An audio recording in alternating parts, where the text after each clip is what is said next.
Shalom, everybody. Welcome to this week's Journey Through Torah. This week, we start a new book. New book of Shemot is Exodus. Now, why is it called Shemot? The Hebrew name of this book is Shemot, which means names, which is kind of odd. If we say, okay, we're going to open the book of Exodus, okay, well, we have an idea. This book is about the Exodus of the people of Israel coming out of Mitzrayim, right? The Exodus out of Mitzrayim, out of Egypt. But if that's the focus of this book, then when they came out of Egypt, the book would be over. But it's not by any means. There's so much more of the book that happens after they came out of Mitzrayim. So what's really going on here? Now, the Hebrew name of this book is Shemot, which means names. And then it lists names of people who were in Mitzrayim. Well, what's the point of all this? Well, there's a lot to be said here. One, other than just establishing the fact of who Israel was, and they were there in the circumstances of how they became to be there. We know the book of Bereshit, the book of Genesis, closed out with the Hebrew people being in Mitzrayim and becoming a great people there, right? Yosef was this bridge between there, but then at the end of Bereshit, Yosef dies. And so now we're moving the focus from Yosef into a people called Israel. Now, what happens here is, in this book, God is revealing his character to his people. Okay, the book of Shemot, it's about names, but what is Shem? Shem, it's name. Shem is name. One of the names that's given for Yahweh is Hashem, which means the name. But what is a name? It's not just what you call somebody. Shem, it's also testified of someone's character, of who somebody really is. Even the word neshama, which is sometimes translated as soul, it's got the word Shem there in it. So the core of who you are is what you are called. Your character is revealed in your name. We even say a good name, meaning reputation, right? Person's character. Well, here in this book, we find the character of Yahweh being shown to the people of Israel. And we start off with the people of Israel in Mitzrayim, and they become enslaved. They become a people of bondage. And a lot of things we see in here. One, we have pictures of us in here. We were in bondage. We were in slavery. We were sold to sin. We were in bondage. We owed a debt we could not pay, and we could not free ourselves from it. But Yahweh intervenes and delivers us. And as we go through this book, you're going to see many parallels and foreshadows regarding Yeshua in different areas. And one of the things we see is Moshe, he's a deliverer for the people of Israel, but also some things that we see in his life and some things that happen, we can also point forward and testify to Yeshua the same way, same throughout the entirety of all the Tanakh. It all points back to him, right? So in this book, we're focusing not just on them coming out of Egypt. Okay. In this book, we're focusing on Yahweh is the one who redeems his people, and he is the one who reveals himself to us and then asks us to walk with him in the promises that he has established for us. Redemption is an underlying theme of this whole book. Throughout this book, we see redemption, and we think redemption is this one-time event, right? Well, I redeemed you right here. Well, redemption is more than that, and we'll cover that probably next week. But there's many aspects of redemption, and it's not just a one-time you've been redeemed, done process. It's you've been redeemed, but now you need to walk accordingly. You've been redeemed, but now we walk with him in that. And that's this daily process. I mean, yes, if he redeems you, you're his, right? Scripture says he whom the Son sets free is free indeed. So you don't have to worry about that, living your life, oh my goodness, if I slip or if I mess up, what's going to happen to me? No, search Yahweh and follow him. But understand the act of redemption, it's not just one thing that we think of. Like I said, we'll probably cover that a little bit next week. But the theme of redemption runs through the book of Shemot.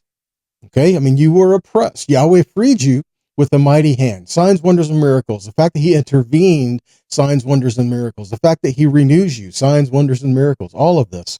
He brought you across the sea. That's a mikvah. That's what we would call baptism, right? That's a mikvah. Then he says, come to me. That was Sinai. He said, come to me, and he revealed his heart to his people, the ones whom he had redeemed. And then he says, learn my ways, learn my heart, learn these things that I desire to walk with you and to show you how to walk with me. That was his Torah. And then he says, I want you to dwell with me, build me a mishkan, prepare a place for me to dwell with you, because I don't want to just, I don't want you to picture just me here on this mountain. I want to go with you wherever you are and to dwell in the very heart of you. So you're going to carry my presence with you wherever you go. In other words, within you. Later in the book, we'll get to that.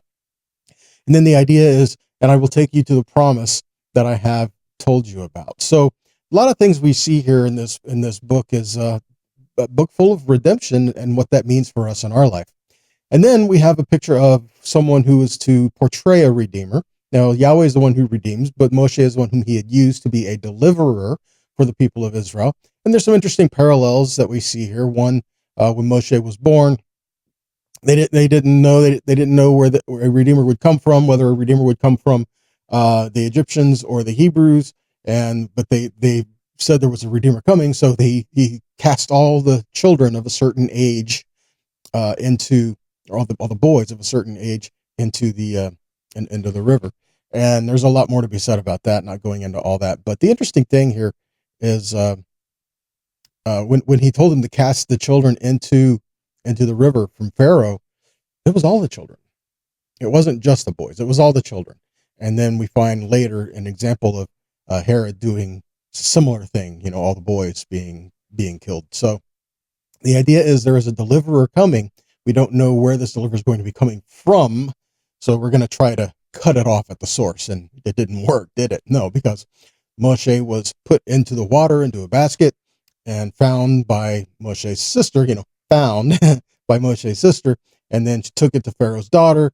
Pharaoh's daughter said, oh, look, a Hebrew child. How would she know he was a Hebrew child? Okay, you can pretty much bet Moshe was circumcised. That's how she would have known. And he was flying down this river coming at him. And Moshe's sister, Miriam, comes and says, look, here's this child. So what is she going to do with this child? She drew him out of the water, named him Moshe, which Moshe means to draw out. And so again, there's kind of a prophetic imagery there, not just drew him out of the water, but he is the one who would draw the people out of Mitzrayim as well. But then she raises him. And that's an interesting thing. I mean, Moshe knew he was Hebrew, but he was raised as by the daughter of Pharaoh. So he would have been a prince, trained by the Egyptians, trained and studied in their halls, and he would have been raised in this manner. But he knew he was Hebrew. And so we have these pictures here of someone who was a prince in the palaces of the world, right? And we have like this idea here, like it's showing again something that happened with like Joseph. So Joseph, he was this prince in the world, but yet it's not who you think it is. He's actually Hebrew. And Joseph knew he was Hebrew, but everyone else, when they came to him, no, he looked different, right? We see more of this imagery going on for the first 40 years of Moshe's life. And then at a certain age, about 40 years old, what happens? Okay, so we start to get into some issues here, like Moshe as a deliverer, a prince, or a shepherd. What is he? And really, he was all three at different points in his life. So what happens here? Moshe as a deliverer, he kind of wants to take this on his own, and he tries to act on his own when he does this. In Exodus 2, let's go to verses 11 to 14. One day when Moshe was a grown man, he went out to visit his kinsmen, and he watched them struggling at forced labor, and he saw an Egyptian strike a Hebrew, one of his kinsmen. We read in Acts 7:23, where it says, when he was 40 years old, he thought to come to visit his brothers, the people of Israel. So this is interesting because, again, he knew the Hebrew people were his kinsmen. He knew this was his people. And so he decided to go out to visit his kinsmen. We don't know why. We don't know if he was actually knew who his family was out there, what was going on, or we don't know all of this in the backstory. But he knew he was Hebrew, but he was raised as an Egyptian. So to the world, everyone else, he looked Egyptian, but yet he knew he was Hebrew. And it's a while before that distinction changes. So verse 12. So he looks this way and that way. When he saw no one was around, he killed the Egyptian and he hid his body in the sand. The next day he went out and saw two Hebrew men fighting with each other. To the one in the wrong, he said, "Why are you hitting your companion?" And he retorted, "Who appointed you ruler and judge over us? Do you intend to kill me the way you killed the Egyptian?" And Moshe became frightened. Clearly, he thought this matter has become known. So interesting. He tried to deliver a brother, and we don't know truly if his intent was to kill the Egyptian or if he just wanted him to stop what he was doing. We don't know. We're not told. All we know is he attacked him and the Egyptian died. And so now what does he do? He hides the body, buries it, and now he goes to his brothers the next day and says, "Why are you guys fighting?" He says, "Oh, you intend to kill me the way you killed the Egyptian? You don't rule over us. You don't speak for us," right? So now he's like, "Wait a minute. I thought no one was looking. I thought no one was going on." And he was just trying to do what he thought in his eyes was right. He wanted to deliver his brother, right? Again, down to things when we try to do things in our own way, in our own strength, and it doesn't work out, right? But he had within himself the mind that he just knew within I can deliver this brother, and in a manner of speaking, he did. But he had to pay a price for it because he didn't do it in a way that was right, in a way that was proper. And at this point, Yahweh has not told him to do that. But you kind of feel from this idea right here that Moshe had within himself that this was right, and that this kind of foreshadows what is to come. We read in Ecclesiastes 7:8-10 says, "The end of something is better than its beginning, so the patient are better than the proud. Don't be quick to get angry, for only fools nurse anger. And then don't ask why the old days were better than now, because that is a foolish question." Again, the idea is submitting to Yahweh. Maybe there is something that we can do differently instead of a quick reaction to something. I know sometimes you have to act quick. There's no option, but sometimes, other times, we need to stop and say, "Yahweh, what do you want me to do? What is the best course of action that you desire for me to take?" Right? James 1:19-20 says, "Therefore, my dear brothers, let every person be quick to listen, but slow to speak and slow to get angry. For a person's anger does not accomplish God's righteousness." And we see later on when Moshe was very frustrated and upset with the people of Israel when they're moaning, groaning, and complaining to him, saying they're going to die of thirst. And Moses, "Give us water right now." And he strikes the rock.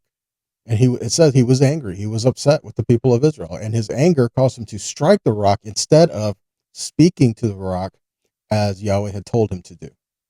So again, we see Moshe was very much human, and we learn lessons from those who go before us, right? So what happens next? Moshe, he obviously is scared. And what's the penalty for killing an Egyptian, right? Well, this is a death penalty, right? So what's he going to do? Well, he flees out into the wilderness. He ends up in a place called Midian. And this is not like you see in the movies, guys, where Pharaoh sends him out and banishes him to the desert. Nope, didn't happen that way. Moshe was scared of being found out and being brought to trial, right? So he flees. We see this Exodus 2:15.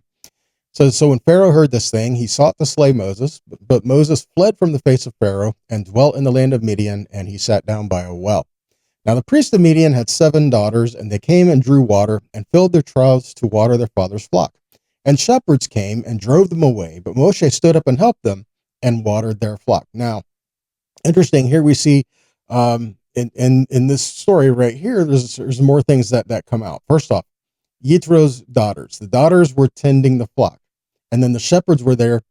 The shepherds that were gathering around the well, I mean, let's face it, you didn't get water just everywhere, right? So there was a well, and the shepherds would come drive Yittro's daughters away so that they could water their own flock.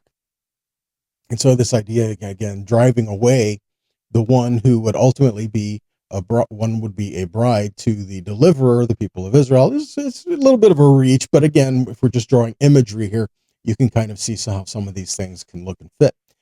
The shepherds of this place, they tried to cast out the one who would ultimately be a bride. Ezekiel 34:2, we read, "Son of man, prophesy against the shepherds of Israel. Prophesy and say to them, Thus says the Lord God unto the shepherds, Woe be to the shepherds of Israel that do feed themselves, but should not the shepherds feed the flocks." So there was a flock that was already there, and they were to be watered, but they drove them away so they could take care of themselves and their own needs and what they wanted. They wanted the good, clear water for themselves, and then After that, after the water's all muddied up and been tracked through, and after all the troughs and everything are done there, then they'll let the other half, whatever, right?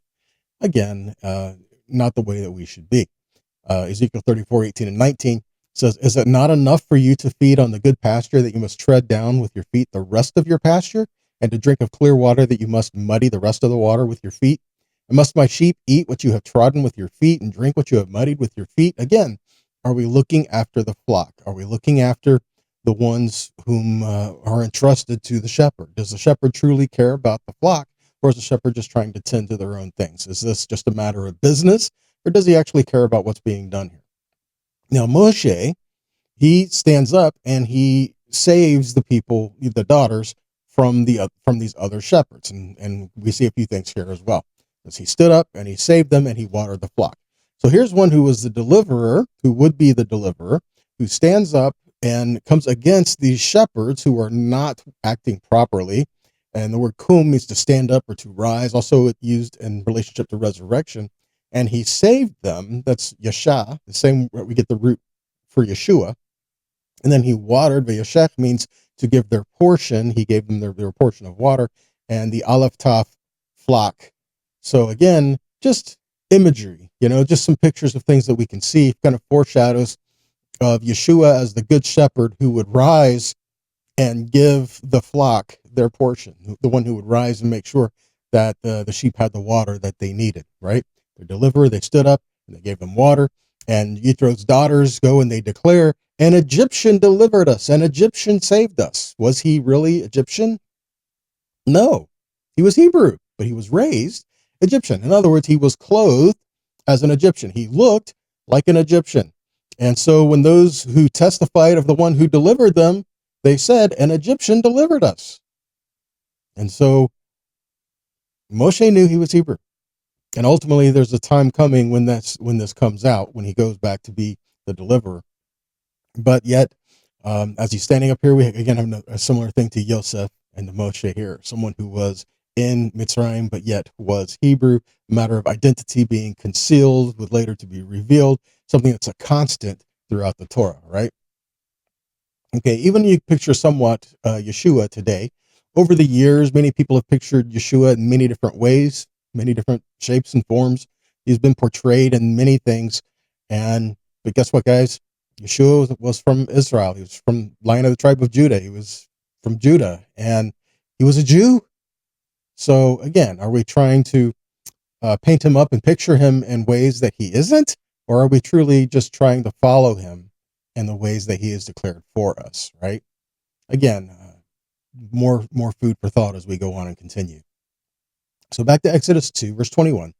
So Moshe was content to dwell with this man, Yitro, and he gave Moshe Zipporah, his daughter, and she bare him a son, and he called his name Gershom, for he said, "I have been a stranger in a strange land." Gershom means to dwell as a stranger. Ger means stranger, and Shem means character or name. There's that word Shemot again, right? Names. So a stranger and character and name. These two words together is Gershom, to dwell as a stranger or someone whose character was unknown. He said, "I've been a stranger in a strange land. I'm not from here. I wasn't raised here, but here I am, and this is where I'm at." And then we go back to Genesis 15:13, just as another side note that this is part of the fulfilling of the promises from Yahweh to the people of Israel. But he said to Abraham, "Know of surety that your seed will be a stranger, Ger. They shall be a stranger in a land that is not theirs, and shall serve them, and they shall afflict them for 400 years. So Moshe was part of this people, and he's testifying, "I will be a stranger in a strange land." And I'm sure he was thinking in the land of Midian, but yet this could also be testified of the people of Israel, where Gershom in Mitzrayim as well. So we have a picture of Moshe being a good shepherd. He laid down his life to tend to the flock. He looked out for the benefit of others, right? At the time he did this, he didn't even know Yithro's daughters. He just knew that this was not right what they were doing. He stood up. He warded off those that would cause harm to the sheep and those that were looking after them.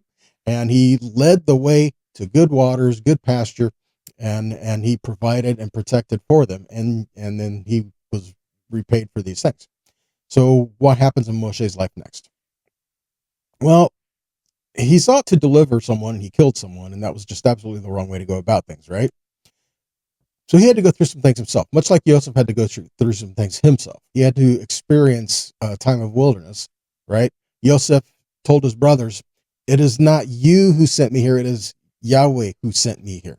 And the things that I have experienced and the things that I've gone through while I've been here, Yahweh has been with me through all of these things." So these are all the things that had to happen to put him in the place where he was. So Moshe had to experience some things in his life too. He went out to the wilderness. He experienced this wilderness. He had to learn how to shepherd. I mean, he didn't learn how to shepherd in Egypt, but he had the heart. So he had to learn how to actually shepherd. And then he had to go to the mountain. He had to get the call from Yahweh. Then he had to return to Mitzrayim and then come back to this mountain with all Israel. There were some things that Moshe had to experience for him to fulfill what Yahweh was calling him to do. And it's not just theoretical. He had to actually go through and experience these things in his life. And the time had come for these things to take place and come to happen. Exodus 2:23 says, sometime during these many years, the king of Egypt died, but the people of Israel still groaned under the yoke of slavery, and they cried out, and their cry for rescue of slavery came up to God. One of the things that we see in this is adversity brings unity. It can. The word for tribulation is tsar, which means a tight place or being pushed together, right? So in a time of tribulation, it's a time of pressing. These are the time that people of Yahweh should move close together and to help each other out, right? In the time of pressing, and then they cried out to Yahweh, right? So it says God heard their groaning, and God remembered. There's vayiskor is the word therefore, and God remembered. Now, this doesn't mean that God forgot. It says that Yahweh remembered his covenant with Abraham, Yitzhak, and Yaakov, and God saw the people of Israel, and God acknowledged them. So it's not that he forgot about them, or he forgot about the covenant, or forgot about the promises, or anything like that. This word, vayiskor, sakar, it's used there, means to act upon something. Kind of like the word we get from memorial. Well, when you have a memorial of something, it is something that is established so that what had happened stands currently in our minds. So when it says that God remembered, it means that God is going to act according to that which he has established. It's like a memorial. It is something that is set in front of us and according to what has been said. We see in Psalm 34:15-17, it says, the eyes of Yahweh are upon the righteous, and the ears are open to his cry. And the face of Yahweh is against them that do evil, to cut off the remembrance of them from the earth. The righteous cry, and Yahweh hears and delivers them out of all their troubles. So the time has now come for the covenant of Yahweh to be revealed to the world, and the people are crying out to Yahweh. They're not just moaning, groaning, and complaining. They're crying out to Yahweh, and Yahweh says the time has now come when they're all crying out together, and they're turning their faces towards him. They're crying out, and Yahweh saying, now's the time for me to come and to be this deliverer for the people. And this is when Moshe is called. So Exodus 3, verses 1 and 2. So Moshe was keeping the flock of Yitro, his father-in-law, the priest of Midian, and he led the flock to the farthest end of the wilderness and came to the mountain of God unto Horeb. And the angel of Yahweh appeared to him in the flame of fire out of the midst of a bush. And he looked, and behold, the bush burned with fire, and the bush was not consumed. All right. So first off, there's this place of Horeb, also called Sinai, that we see later. It's the same place. And we testify of this and a little bit later. I'm going to show you in just a few minutes. But yet, what got his attention is he saw this bush, this fire, this flame. He saw this burning, and the bush was not consumed. There was just this fire. It just wasn't going away. And so he turned aside to go this way, right? Okay, a couple things here. When it says the bush burned with fire and it wasn't consumed, we see in Deuteronomy 33:16, says, in the favor of him who lived in the burning bush, may blessing come on the head of Yosef or on the brow of the prince among his brothers. So he says to live is shechan. Shechan. So shechan is the same root as mishkan. Mishkan is the tabernacle. And also where we get the word Shekhinah, which you may have heard Shekinah, right? Shekhinah is the dwelling presence of Yahweh. So Mishkan is a place for Yahweh to dwell.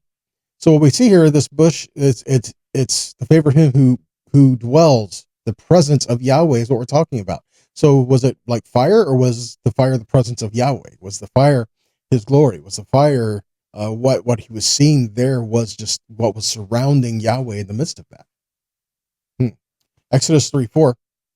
So when Adonai saw he had gone over to see, Elohim called out to him, Vayikra, from the middle of the bush. So he calls out Vayikra, which is how the book of Leviticus starts. He cries out to him to draw near to him, and Moshe draws out from everything else and goes toward Yahweh. So Moshe is drawn out and called out of Egypt for the purpose of being a deliverer, is what we see is happening here. So he turns aside. What happened if Moshe wouldn't have turned aside? Well, that's just it. We need to turn aside of what we're doing to turn to the presence of Yahweh, to turn towards him.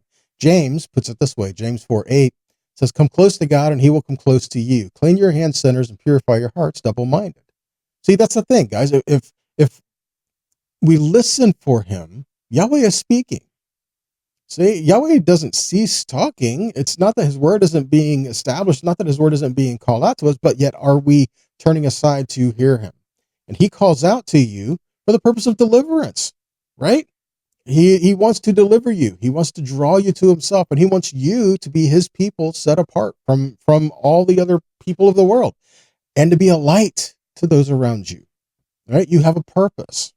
And when he calls you out, are we going to follow him? Much like Yeshua, follow me. How many people did he say, follow me, that didn't? I wonder. We do have some recorded where they testified, Yeshua, I'll follow you wherever you go. And Yeshua said, well, let's see, the foxes have holes. I got nothing. You still gonna follow me? And we don't see in the scripture that man followed him anymore. But he said, I'll follow you wherever you go. Yeshua said, what if I'm not going to a specific place? You still going to follow me? And he didn't. And then at that same time frame, he turns to another one and says, follow me. And he's like, oh no, I couldn't possibly do that right now. Again, when Yahweh calls us, are we going to follow him, or are we going to try to find ways around just being obedient to what Yahweh is asking us to do? Things to consider, but Moses was no different. Moses did the same thing. Because Yahweh called out to Moshe, and Moshe tried making excuses, right? Yahweh, who am I to deliver the people, right? But understand, if Yahweh calls you to something, he will equip you for that, right? And then it's okay, so you say you want me to be a deliverer to the people of Israel. I tried that already, and it didn't work. Okay, but you tried it the way that you thought you should do it. You didn't seek me first, right? So again, maybe we need to just turn ourselves to Yahweh, submit to him, learn his ways, and let him lead us, instead of just doing the way that we think we should, right? And then it's like, well, I don't know what words to speak. Well, again, don't speak your words. Don't worry about the words that you think you're going to speak. Don't rehearse them ahead of time. Don't speak what you think. Speak what I give you. And again, that's just a matter of coming to trust Yahweh. And so ultimately he comes back to says, okay, well, here's this. I'm going to give you a sign so that you know this is done, right? But it's interesting how he puts it. In Exodus 3:12, he says, so I will surely be with you, and your sign that I have sent you will be when you have led the people out of Egypt, you will worship God on this mountain. What? So you don't even get the sign that he sent you until after it's already done and you come back here with the people? Now that takes a massive amount of faith, doesn't it? But he said that is the sign, because the sign wasn't just for Moshe. The sign was for the people of Israel as well, and all those that would follow, even up to today. Okay. We see in Isaiah 2:2 and 3, it says, and it shall come to pass in the last days that the mountain of the Lord's house shall be established in the top of the mountains and shall be exalted above the hills, and all nations will flow to it. And many people will go and say, come and let us go up to the mountain of the Lord and to the house of the God of Jacob. And he will teach us his ways, and we will walk in his paths. For out of Zion shall go forth the law and the word of Yahweh from Jerusalem. So again, we will all ultimately go to the mountain to meet Yahweh and sit at his feet to hear his voice and let him teach us. And when he does that, our responsibility is to heed the call and to listen and to walk with him. So Moshe, he goes, he's supposed to be this deliverer. And we think, okay, so first automatically he goes right to Pharaoh, right? No, not exactly. Okay. Before he goes to Pharaoh, he first meets with the elders in Israel. You know that when they were in Mitzrayim, they had elders that were there. They had some leadership that was in there. It's just difficult to be a leader when you're being oppressed, right? But they did have leadership within Israel. See in Exodus 3:18, he says, they will heed what you say, and you will come, and you and the leaders of Israel before the king of Egypt, and you will tell him. Adonai, the God of the Hebrews, has met with us. Now please let us go 3 days' journey into the desert so we can sacrifice to Adonai our God. Again, interesting. The initial thing that they were asking for was that they could go 3 days into the wilderness so that they could sacrifice to Yahweh. Why 3 days? Because that was what they're doing. They're supposed to come back to this mountain and worship Yahweh, make offerings and sacrifices right here in this place. But yet we knew Pharaoh was not going to let them do this, right? Which he doesn't. But this was what they were asking for. Not let us go so that we can go to this place, Israel. That wasn't the immediate call. The immediate call was to come out to be with Yahweh, to be a people of his presence and to dwell with him and to have that festival with him, which that festival ended up being Shavuot. So Exodus 4, so Moshe answers and says, behold, they won't believe me or hearken to my voice, for they will say, Yahweh has not appeared to you. And Yahweh says to him, what is that in your hand? And he says, a rod. Interesting. The word rod, mate, also means staff or a rod or a tribe. So literally he says, okay, so take this rod and I'm going to use what is in your hand to do this. But another way of putting this is I'm putting the rods, the staff, the tribes in your hands. You're going to lead them and I'm going to put them in your hands and you will direct them and they will follow. He makes some prophetic statements to Moshe here as well. In Exodus 4:8 says, it will come to pass if they do not believe you, neither hearken to the voice of the first sign, that they will believe the voice of the latter sign. And it shall come to pass, if they will not believe these two signs, neither hearken to your voice, that you will take water of the river, pour it on dry land, and the water which you take out of the river shall become blood upon the dry land. Interesting things here. So if they won't believe the first sign they were given, what was the first sign? The Torah. The Torah. It's showing this first sign that is to be given. The voice of the second sign we were given is the prophets.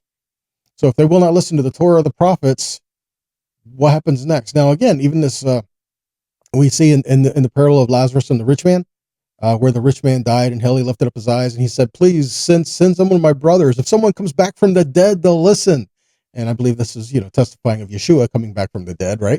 So he said, if someone comes back from the dead, they'll listen. And then Avram says to him, no, they have Moses and the prophets. Let him heed him. Let him heed them. And so again, this is the voice of the signs that we were given. The voices we were told to listen to is the Torah and the prophets, all of which Yeshua said testify of him.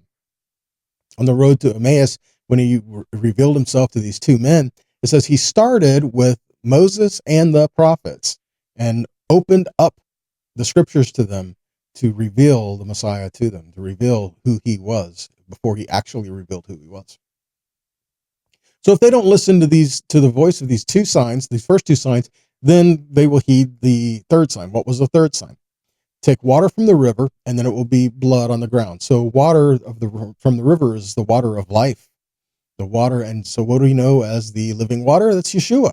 Picture of the living water. And so the living water flowing to the ground, and it's blood. A couple things here. John 19:34 says, one of the soldiers with the spear pierced his side, and then out came blood and water. Matthew 27:54, when the centurions saw that they were with him watching Yeshua, they saw the earthquake and those things that were done, and they feared greatly, saying, truly, this was the Son of God. When they pierced him, I don't know if you've read the account of what would have happened at a crucifixion, but there should not have been enough water in his system to flow at all, let alone how much blood would have been left in his body by now from everything that he had been through. But when they pierced him, it says blood and water flowed, which I believe is a prophetic picture that he is the one who washes you, makes you clean, redeems you, provides atonement, and makes a way for you to come into the very presence of Yahweh. All pictures of what's being done here. Exodus 4:12. So now, therefore go, and I will be with your mouth, and I will teach you what to say. But he replied, please, Lord, send someone else, anyone else you want. At this point, Adonai's anger blazed up against Moshe, and he said, don't you have a brother, Aaron the Levi? I know he is a good speaker. In fact, here he is now coming out to meet you, and he'll be happy to see you. Man, there's a lot going on here. He says, go with you, and I will be your mouth, and I will teach you what to say. And Moshe says, please, anyone else that you want. Okay, but Moshe, he's telling you. What do you mean? And pick anyone you want. He's picking you, and you're telling him no. So what's going on? And so Adonai's anger blazes up against him, and he says, okay, you have a brother, Aaron, right? Okay. Yahweh knows what's going to happen here. He knew Moshe. He knew what was going on. Matter of fact, he even sent Aaron 3 days ago, before this time even happened, Aaron had to start making this journey. So he says, okay, your brother's coming at you. Look, there he is. This wasn't like an automatic thing. He would have had to have started this beforehand. So Yahweh spoke to Aaron and told him to go out and where to go.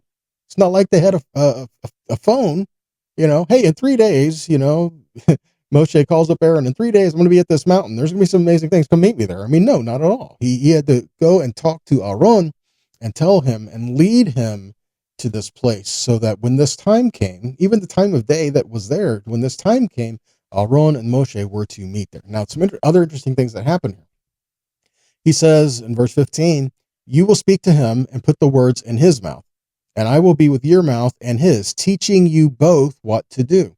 Thus he will be your spokesman to the people. In effect, for you, he will be a mouth, and for him, you will be like God. So a couple interesting things here. One, Yahweh says, I will teach you what to say. Now, again, that's a matter of the Ruach within all of us, teaching us what Yahweh is desiring for us.